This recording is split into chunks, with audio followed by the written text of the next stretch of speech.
The topic discussion is HTML5 web storage and catching under module 5.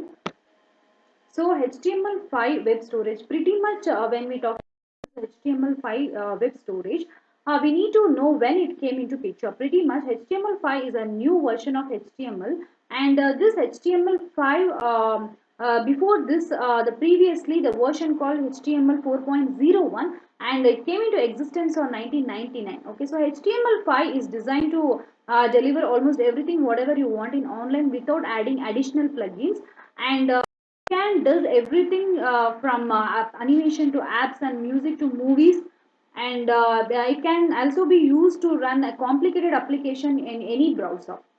And HTML5 is a cross platform, so that it doesn't care about what you are using, whether you are using notebook or smartphone or anything. So this HTML5 web pages can store data locally within the user, and earlier this was done with cookies, and this for this HTML5 there is no officially there is not at resided that official standard browser. This can work with anywhere, and this web storage is more secure and faster, and the data is not included with every server request but used only when asked for. So it is also possible to store large amount of data without affecting the website performance, and the data is stored in key or value pairs, and web pages only access data stored by itself.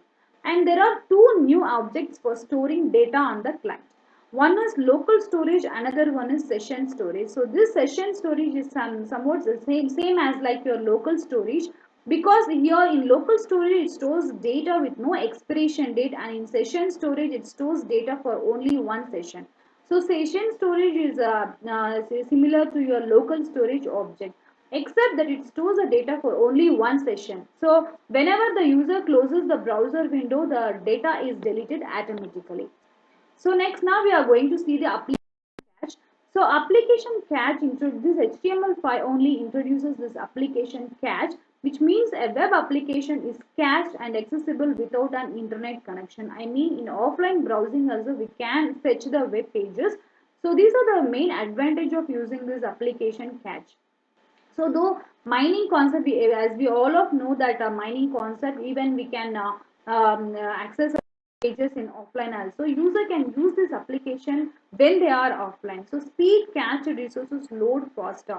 So cache is also one of the type of memory which can access data very fast, and because of even it is in processor chip, so and it is having high quality to speed up the execution during by the processor during execution. So a reduced server load, the browse will only download updated resources or changed resources from the server. So this is HTML5 cache manifest.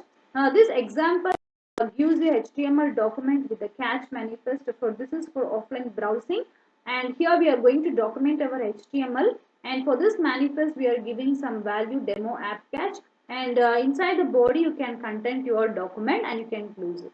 And what are the basics of cache manifest? To enable this application cache, you have to include the documents like what means the specified attribute will get cached when the user visits it, or he when he links his or her browser, then it will be cached. Manifest attributes is not specified, the page will not be cached unless the page is specified directly in the manifest file. So the recommended file extension for manifest file is app cache. So the first line cache manifest is required. The three things. The first is theme.css and logo.gif and main.js. So the manifest file above lists three resources. One is CSS. So when we're talking about these, the manifest file is loaded. The browser will download files from the root directory of your website. If the user is not connected to the internet, the resources will still be available in the internet, because even in offline we are fetching the web pages.